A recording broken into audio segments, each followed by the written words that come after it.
بڑے زور دے کہتے ہیں 8 تراویاں ہیں 20 نہیں ہیں.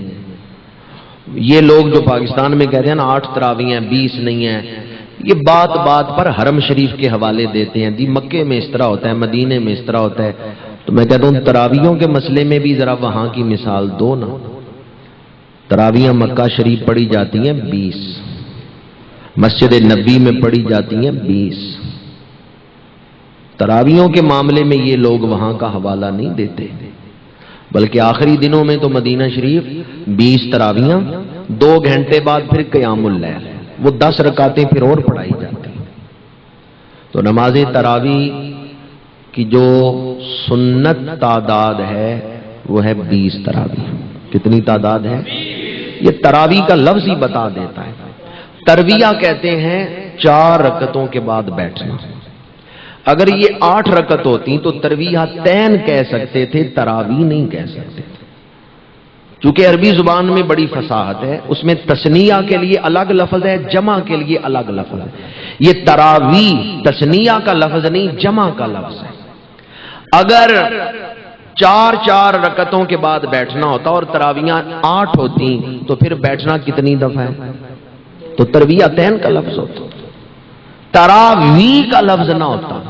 یہ جو تراویح کا لفظ آیا ہے اس سے مراد یہ ہے کہ تراویاں 8 نہیں ہیں، بلکہ کم از کم 3 دفعہ بیٹھنا ہوگا تو پھر یہ تراویح کا لفظ پورا ہوگا.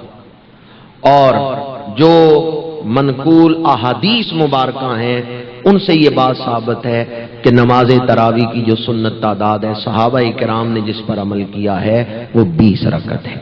آج حرم شریف، مکہ شریف، مدینہ منورہ میں 20 رکعت نماز تراوی ہی ادا کی جاتی ہے. ہمارے ایک استاد مثال دیا کرتے تھے کہ جدید دور میں باؤ صاحب رات کے وقت اپنی پینٹ انہوں نے درزی سے منگوائی، نہیں سلوائی تھی تو ذرا لمبی اس نے سی دی. تو اپنے بیوی سے کہنے لگے کہ یہ پینٹ جو ہے ذرا چھوٹی کر دو، تھوڑی سی لمبی ہے. اس نے کہا نہیں مجھے پاس وقت نہیں ہے، شام کا وقت. اس نے کہا میں تو فلاں گھر جا رہی ہوں.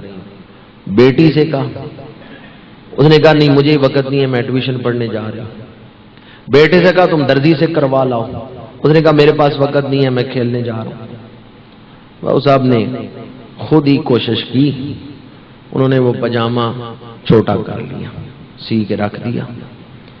بیوی رات کو آئی نا فارغ ہو کے، جدھر گئی تھی، جدید معاشرہ تھا ان کے گھر میں، جدید ماحول تھا. کہنے لگی میرے خاوند نے مجھے کہا تھا یہ پاجامہ چھوٹا کر دینا، میں نے کیا نہیں، وہ بیچارہ سو گیا ہے، چلو میں چھوٹا کر دیتی ہوں. وہ تو چھوٹا کر کے ہی سویا تھا. اور بیوی نے تھوڑا سا چھوٹا کیا جتنا اس نے بتایا تھا، چھوٹا کر کے رکھ دیا. پھر آ گئی بیٹی. اس نے کہا میرا باپ میری ضرورتوں کا خیال رکھتا ہے، مجھے اس نے حکم دیا، میں چلی گئی تھی کام، تو وہ باپ کا حکم ماننا چاہیے، میں پاجامہ چھوٹا کر دیتی ہوں. اٹھایا، کہنے لگی یہ تو پورا ہے، پھر کیوں مجھے کہا؟ اس نے کہا چھوڑو اس سوچنے کو، پتہ نہیں کیوں باپ نے کہا، لیکن اس نے کہا تھا چھوٹا کرنے لہذا میں کر دیتی. اس نے اور کاٹ دیا. پھر آ گیا بیٹا، پھر اس نے بھی چھوٹا کیا. باؤ صاحب صبح اٹھے تو وہ پاجامہ رہ ہی نہیں گیا، وہ نکر بن گیا. ہر آنے والے نے کینچی چلائی، چھوٹا کرتے کرتے اس کو نکر بنا دیا. دینی معاملات میں یہ کینچیاں نہ چلائیں. آج آپ 8 پڑھ رہے ہیں، 8 پر زور دے رہے ہیں، اگلے جو آئیں گے وہ کہیں نہیں ہے ہی 4، تو اس سے اگلے جو آئیں گے وہ کہیں گے نہیں اس کی تو کوئی اہمیت ہی نہیں ہے، یہ تو محض سنت ہے، اس کو آپ چھوڑ بھی سکتے ہیں. تو یہ کینچیاں چلا چلا کے تو آپ پھر 8 سے 4 پہ، 4 سے پھر 0 پہ آ جائیں گے. شریعت مطالعہ کے احکامات پر اپنی مرضی کی کینچیاں نہ چلائیں. ہمارے نزدیک سنت صحابہ سے جو عمل ثابت ہے وہ یہ ہے کہ نماز تراوی کتنی رکعت ہے؟ 20 رکعت.